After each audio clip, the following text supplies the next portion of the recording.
Amis du soir, bonsoir. Ce soir, je vais vous raconter l'histoire de la Belle au bois dormant. Un conte de Charles Perrault. Il était une fois un roi et une reine qui étaient très chagrinés de ne pas avoir d'enfants. Ils tentèrent tout ce qu'il était possible de faire, vœux, pèlerinage, menues dévotions, mais rien n'y faisait. Enfin, pourtant la reine accoucha d'une très belle petite fille.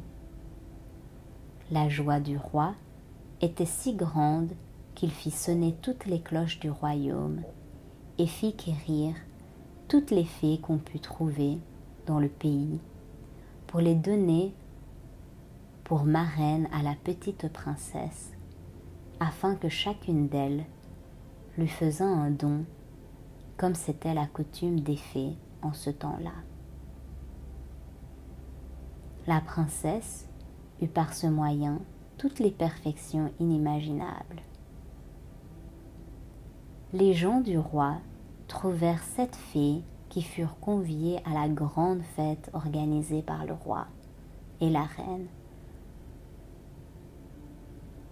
On fit un beau baptême et après la cérémonie, toute la compagnie revint au palais du roi où il y avait un grand festin pour les fées et les 1000 invités. On mit devant chaque fée un couvert magique avec un étui d'or massif où il y avait une cuillère, une fourchette et un couteau de fin or, garni de diamants et de rubis. Mais comme chacun prenait sa place à sa table, on vit entrer une vieille fée, la fée Mélusine, qu'on n'avait point invitée parce qu'il n'y avait plus de 50 ans qu'il n'était sorti d'une tour, et qu'on la croyait morte ou enchantée. Le roi lui fit immédiatement donner un couvert, mais il n'eut pas moyen de lui donner un étui d'or massif comme les autres fées, parce qu'on n'en avait fait que 7. La vieille Mélusine se vexa, crut qu'on la méprisait, mais alla s'asseoir à la place, tout en grommelant des menaces entre ses dents. Heureusement, l'une des jeunes fées qui se trouvait auprès d'elle l'entendit et pensant que Mélusine pourrait donner quelque fâcheux don à la petite princesse, elle alla parler en cachette derrière la tapisserie à la dernière fée dès le repas terminé. Les 2 fées espéraient pouvoir réparer, autant qu'il leur serait possible, le mal que la vieille aurait fait lorsque son tour de faire un vœu pour la princesse serait venu. Après le repas, le moment arriva où les fées s'avancèrent près du berceau de la princesse pour formuler leurs vœux.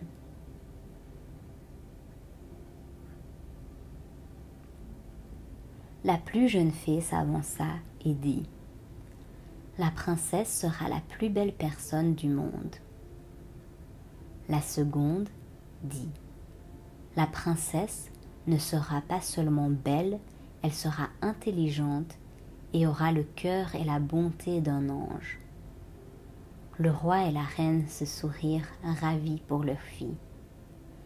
La 4e fée prédit à la princesse qu'elle aurait une grâce admirable. La suivante, qu'elle danserait parfaitement bien. La 6e, qu'elle chanterait comme un rossignol. La 7e, qu'elle jouerait de toutes sortes d'instruments à perfection. Le tour de la vieille fée étant venu, Mélusine dit, en branlant la tête encore plus de fureur que de vieillesse : « J'ai moi aussi un vœu pour la princesse. À l'âge de 16 ans, la princesse se percera la main d'un fuseau, et elle en mourra. » Ces terribles paroles prononcées, la vieille fée tourna les talons et quitta la salle en écumant de fureur. Ce terrible don fit frémir toute l'assemblée. Tous en avaient oublié qu'une fée n'avait pas encore fait de don à la princesse. C'est à ce moment-là que la jeune fée sortit de derrière la tapisserie où elle se tenait cachée depuis la fin du repas et dit tout haut ces paroles. « Rassurez-vous, roi et reine, votre fille n'en mourra pas. Il est vrai que je n'ai pas assez de puissance pour défaire entièrement ce que mon ancienne fée a fait. La princesse se percera la main d'un fuseau, mais au lieu d'en mourir, elle tombera seulement dans un sommeil profond qui durera 100 ans, au bout desquels le fils d'un roi viendra la réveiller. » Le roi, pour tâcher d'éviter le malheur annoncé par la vieille Mélusine, fit publier le jour même un édit par lequel il défendait à toute personne de filer au fuseau, ni d'avoir des fuseaux chez soi, sous peine de mort. Les jours passèrent, la princesse grandit, et tous les vœux de fée se réalisèrent. La princesse était la plus belle, la plus intelligente, la plus gracieuse, la plus charitable, la plus douée de tous les royaumes connus. Le jour du 16e anniversaire de la princesse arriva, et il se trouve que ce jour-là, le roi et la reine étaient absents. La jeune princesse décida de visiter le château et monta de chambre en chambre, alla jusqu'au bout du donjon dans un petit galetas où une bonne vieille était seule à filer sa quenouille. Cette bonne femme n'avait point entendu parler des défenses que le roi avait fait de filer au fuseau. « Que faites-vous là, ma bonne femme ?» dit la princesse. « Je file, ma belle enfant, » lui répondit la vieille qui ne la connaissait pas. « Ah, que cela t'est joli !» reprit la princesse. « Comment faites-vous ? Donnez-moi que je voie si j'en ferai bien autant. » Elle n'eut pas plus tôt pris le fuseau que, comme elle était fort vive, un peu étourdie, et que d'ailleurs l'arrêt des fées l'ordonna ainsi, elle s'en perça la main et tomba évanouie. La bonne vieille, bien embarrassée, crie au secours. On vient de tous les côtés. On jette de l'eau au visage de la princesse, on la délace, on lui frappe dans les mains, on lui frotte les tempes avec de l'eau de la reine de Hongrie, mais rien ne la faisait revenir. Alors, le roi qui était revenu et monté au bruit se souvient de la prédiction des fées, et jugeant bien qu'il fallait que cela arrive, puisque les fées l'avaient dit, fit mettre la princesse dans le plus bel appartement du palais, sur un lit en broderie d'or et d'argent. On eût dit un ange, tant elle était belle, car son évanouissement n'avait pas ôté les couleurs vives de son teint. Ses joues étaient incarnates et ses lèvres comme du corail. Elle avait seulement les yeux fermés, mais on l'entendait respirer doucement, ce qui faisait voir qu'elle n'était pas morte. Le roi ordonna qu'on la laissât dormir, jusqu'à ce que l'heure de se réveiller fût venue. La bonne fée qui lui avait sauvé la vie en la condamnant à dormir 100 ans était dans le royaume de Mataquin, à 12 000 lieues de là. Lorsque l'accident arriva à la princesse, mais elle en fut avertie en un instant par un petit nain qui avait des bottes de 7 lieues. La fée partit aussitôt, et on la vit au bout d'1 heure arriver dans un chariot, tout de feu, traîné par des dragons. Le roi lui alla présenter la main à la descente du chariot. Elle approuva tout ce qu'il avait fait, mais comme elle était grandement prévoyante et pensa que quand la princesse viendrait à se réveiller, elle serait bien embarrassée toute seule dans ce vieux château. Voici donc ce qu'elle fit. Elle toucha de sa baguette tout ce qui était dans le château: gouvernante, fille d'honneur, femme de chambre, gentilhomme, officier, maître d'hôtel, cuisinier, marmiton, galopin, garde, suisse, page, valet de pied.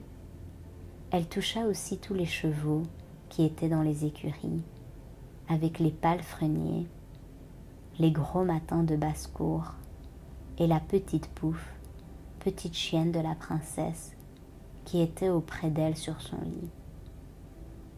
Dès qu'elle les eut touchés, ils s'endormirent tous, pour ne se réveiller qu'en même temps que leur maîtresse, afin d'être tout prêts à la servir quand elle en aurait besoin.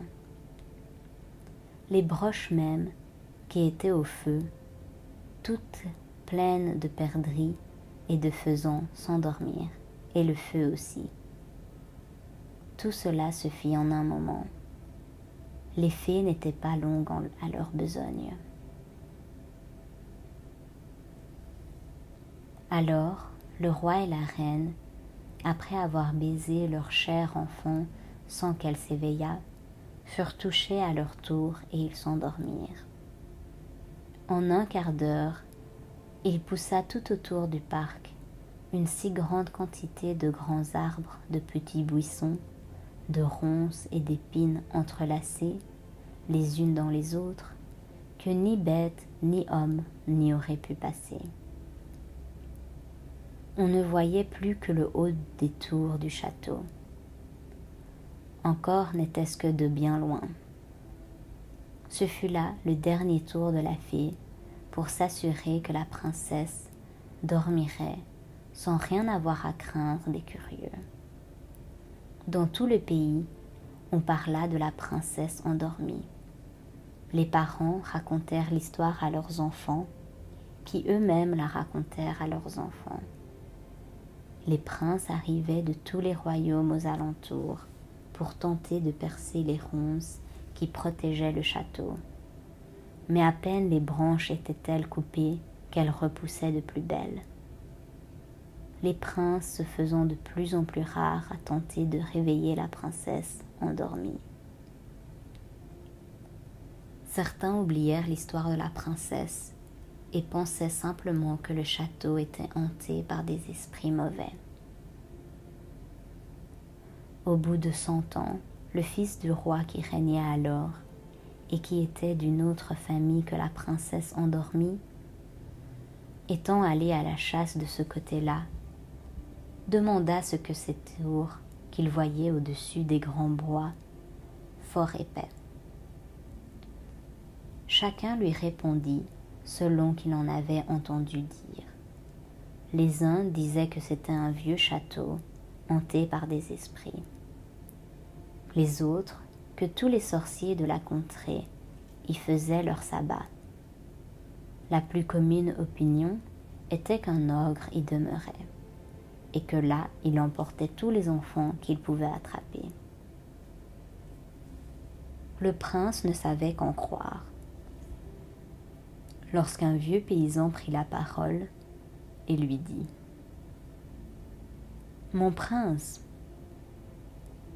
il y a plus de 50 ans que j'ai ouï dire à mon père qu'il y avait dans ce château une princesse, la plus belle qu'on eût su voir, qu'elle y devait dormir 100 ans et qu'elle serait réveillée par le fils d'un roi à qui elle était réservée. » Le jeune prince, à ce discours, se sentit tout de feu.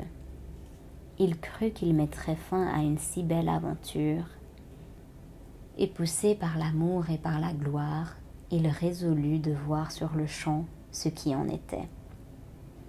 À peine s'avança-t-il vers le bois que tous ces grands arbres, ces ronces, ces épines s'écartèrent d'elles-mêmes pour le laisser passer. Il marcha vers le château qu'il voyait au bout d'une grande avenue où il entra. Et ce qui le surprit un peu, il vit que personne de ces gens ne l'avait pu suivre, parce que les arbres s'étaient rapprochés dès qu'il avait été passé. Le prince entra dans une grande avant-cour où tout ce qu'il vit d'abord était capable de le glacer de crainte. C'était un silence affreux. L'image de la mort s'y présentait partout, et ce n'étaient que des corps étendus d'hommes et d'animaux qui paraissaient morts. Il reconnut pourtant bien, au nez bourgeonné et à la face vermeille des Suisses, qu'ils n'étaient qu'endormis, et leur tasse, où il y avait encore quelques gouttes de vin, montrait assez qu'ils s'étaient endormis en buvant. Il passa une grande cour pavée de marbre. Il monta l'escalier. Il entra dans la salle des gardes qui étaient rangés en haie, la carabine sur l'épaule et ronflant de leur mieux. Il traversa plusieurs chambres pleines de gentilshommes et de dames, dormant tous, les uns debout, les autres assis. Il entra dans une chambre toute dorée, et il vit sur un lit, dont les rideaux étaient ouverts de tous les côtés, le plus beau spectacle qu'il eût jamais vu. Une princesse qui paraissait avoir 15 ou 16 ans, et dont l'éclat resplendissait avec quelque chose de lumineux et de divin. Il s'approcha en tremblant et en admirant, et se mit à genoux auprès d'elle. Alors, comme la fin de l'enchantement était venue, la princesse s'éveilla, et le regardant avec des yeux plus tendres qu'il eût vu, « Est-ce vous, mon prince ?» lui dit-elle. « Vous vous êtes bien fait attendre. » Le prince, charmé de ces paroles, et plus encore de la manière dont elles étaient dites, l'assura qu'il l'aimait plus que lui-même. Cependant, tout le palais s'était réveillé avec la princesse. Chacun songeait à faire sa charge, et comme ils n'étaient pas tous amoureux, ils mouraient de faim. La dame d'honneur, pressée comme les autres, s'impatienta et dit tout haut à la princesse que la viande était servie. Le prince aida la princesse à se lever, et lorsqu'ils allèrent retrouver le roi et la reine réveillés eux aussi, le prince leur demanda la main de leur fille. Alors fut célébrée leur noce. Cette fois, nulle vieille fée ne vint troubler la fête. La princesse et son prince se marièrent et eurent de nombreux enfants, que lesquels les 7 fées veillèrent jusqu'à leur mort. La légende dit que les gens avaient nommé la princesse Églantine, en souvenir des ronces qui recouvraient le château de la Belle Endormie.